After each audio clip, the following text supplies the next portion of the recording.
हे मोर शक्तिश्वर साहित्य प्रभार सुधी श्रोतागण मोर बंधु बांधवगण साहित्यिक बंधु बांधवगण दर्शक बंधु बांधवगण समस्त ये अधीनर हार्दिक अभिनंदन जनाई मोर आरंभ करुच्चे एक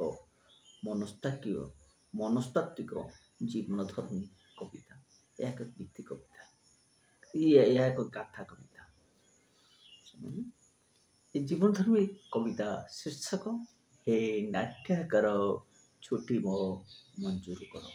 हे नाट्यकर छुट्टी मो मंजूर करो, छुट्टी मो मंजूर। हे नाट्यकर कही दियो मोर अभिनय केउ कथा गुणा, मोर अभिनय केउ कथा गुणा चरित्र रे कि संलाप रे रहिछि कि त्रुटि, रहिछि कि त्रुटि।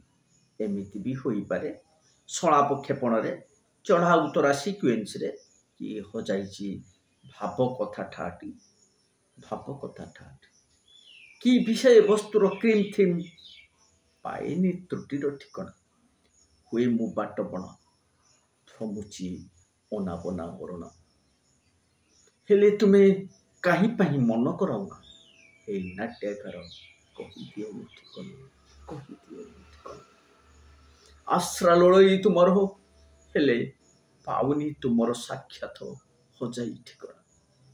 खोजुची तुमको नीति दिन, खोजुची तुमको नीति दिन पचारि पदिए कथा काहि पाहि देल एते दंड, काहिंकी काहिंकी देल एते दंड। न पाई तुमको पचारुची निजको बुझाउची आपणाको, पाइबी केउठी तुमको आउ तुम ठिकଣା को। नेट नाही टावर मिलुनी केतबळे नेट बिजिद पुणी स्विच ऑफ। हे नाट्यकार कुह पुणी अभिनय काहिंकी मोर हुए गोलमाल, काहिंकी अभिनय हुए मोर गोलमाल। नाट्य रंगमंचे संलाप विस्तृत, संलाप नाट्य रंगमंचे संलाप विस्तृत। निराशा अंधकार रे हुए सुकाप्लुत, पाए दारुण आघात संघात, पाए दारुण आघात संघात। थाई जीवे नैराश्य रे पराभवर ग्लानि रे अदृश्य रे किए आसी काने कहे, किए आसी काने कहे तेरे तेरे सारी दे, तेरे सारी दे। एथ नाटकर शेष अंक रोषमान भूली जाई अभिनय सारी दे। एथ नाटकर शेष अंक रोषमान भूली जाई तू तो अभिनय सारी दे। सजाई दे तोर बाकी दृश्य नाट्य अवशेष लाग्निक परिणति सारी दे रे स्नेह प्रीति ममतार बंधनर, स्नेह ममता प्रीतिर बंधन। भिजाई दे मनकु तो बदलुथुवा अभिनय पृथ्वी सामना। नाटक मंच रे देखे आशा निराशा स्वप्न वास्तव आनंद विषाद मोह माया जंत्रणा मान थाउचंती समांतराल रेखारे, समांतराल रेखारे। जीवन माया हरिणी मिछ वर्णाली पछे धाई धाई परिश्रांत अर्थ मृत सब प्राय, सब प्राय। जेपरी तुमे से सेमाने, जेपरी तुमे से सेमाने सेपरी मु भी, सेपरी मु भी। नृत्यरत मांकिड़ियारे, नृत्यरत मांकिड़ियारो क्रीडनक मांकड़ परी खाली नाचुची डेउची। एठी आमे समस्त को पाई अछि एक मार्ग खाली धाइबा धाइबा धाइबा। नाट्य मंचे पड़ी उठी पुणी अभिनय करिबा। नाहीटी विकल्प भिन्न मार्ग, नाहीटी विकल्प भिन्न मार्ग। एनी विप्रत अस्तव्यस्त चुपचाप मालिकर इशारा रे नाची थाए मांकड़टे ओबा नाटुआटे हुई, मांकड़टे ओबा नाटुआटे हुई। मु सेई परिस्थितिर दासत्वरे पालटि जाए मांकड़टे, होई जाए त्रिकालदर्शी सर्पज्ञ। मुंड हलाई कुए उठू फिकर मालिकर फिकर जंज फिकर रे मालिकर आश्रा ଢୁଁ ଫିକରରେ ମାଲିକରେ ଜଞ୍ଜିର ଓ ଛଡ଼ିର ପରାକ୍ରମୀ ଦାସୋତ୍ତର ବେଡ଼ିରେ ମାଲିକର ଲାଲ ଆଖିର ଇସାରାରେ ମୁଁ ପରାଇକୁ ନିର୍ଜୀବ କ୍ରୀଡ଼ନା କଟାଏ, ନିର୍ଜୀବ କ୍ରୀଡ଼ନା କଟାଏ। ପାଳିବାକୁ କର୍ତ୍ତବ୍ୟ ବାଧିତ ହୁକୁମକୁ, ପାଳିବାକୁ କର୍ତ୍ତବ୍ୟ ବାଧିତ ହୁକୁମ ଜୀବନ ଯନ୍ତ୍ରଣାରେ କୋହଭରା ବେଦନାରେ ପୂର୍ଣ୍ଣ କରିଥାଏ ଅଭିନୟର କଳା କୌଶଳ, ପୂର୍ଣ୍ଣ କରିଥାଏ ଅଭିନୟର କଳା କୌଶଳ। ଇଚ୍ଛା ସବୁ ମରିଯାଏ, ଇଚ୍ଛା ସବୁ ମରିଯାଏ।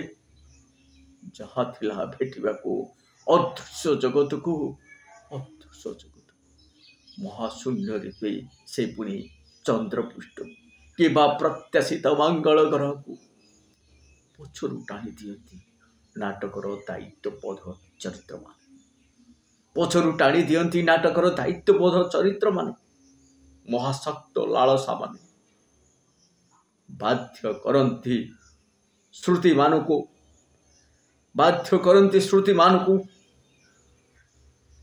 ପଛକୁ ଟାଣି ଦେବାକୁ, ଆଶା ପ୍ରତ୍ୟାଶାର ସ୍ୱପ୍ନ ଭବିଷ୍ୟତକୁ ପଛ ଘୁଞ୍ଚା ଦେବାକୁ ବାଧ୍ୟ କରନ୍ତି ଶ୍ରୁତିମାନଙ୍କୁ। ମୋର ଆଶା ପ୍ରତ୍ୟାଶାର ସ୍ୱପ୍ନ ଭବିଷ୍ୟତକୁ ପଛ ଘୁଞ୍ଚା ଦେବାକୁ।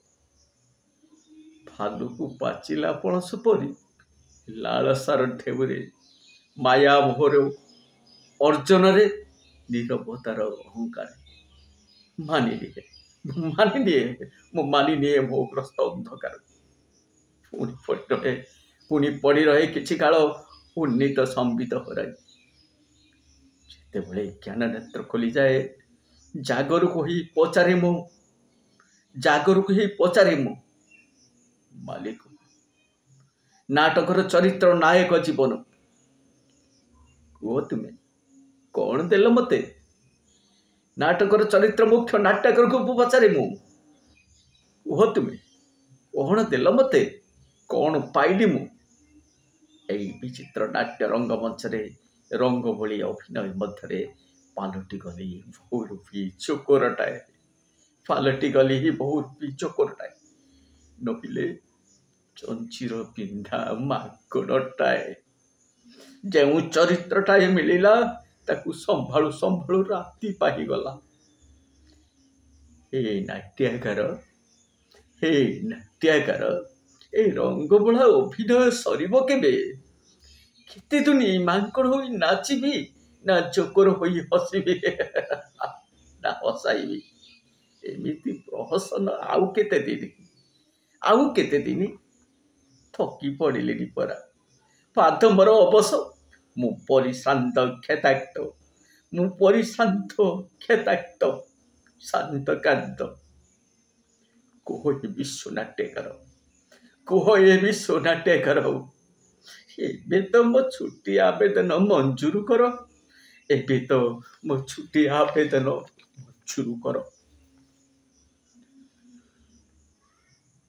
ଜୀବନଟା ଏକ ନାଟ୍ୟ ରଙ୍ଗମଞ୍ଚ, ଆମେ ସବୁ ଖେଳୁଆଡ଼।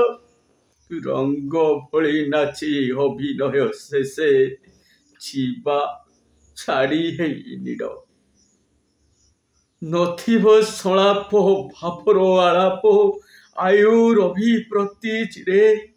ଅଷ୍ଟ ଗୋଧୂଳିରେ କ୍ଳାନ୍ତ ଅଭିନେତା ପ୍ରାର୍ଥୁଅଛି କବଚିରେ। କୁହ ଏ ନାଟ୍ୟକାର, ମିଛ ଅଭିନୟରୁ ଦିଅ ଅବସର। ଛୁଟି ମୋ ମଞ୍ଜୁର କର।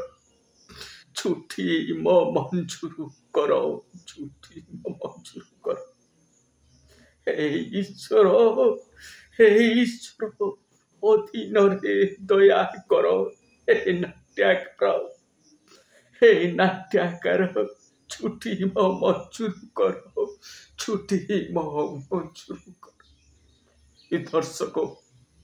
ହେ ଦର୍ଶକ ବନ୍ଧୁ ବାନ୍ଧବୀମାନେ, ଏହାର ମତାମତ ନିଶ୍ଚିତ ରହିଲେ ଆପଣଙ୍କର ଅଧୀନ କିଚନ ଜଣେ ସାହିତ୍ୟିକ, ସାରସ୍ୱତ ସାଧକ ପରଶୁରାମ ପଣ୍ଡା। ନମସ୍କାର।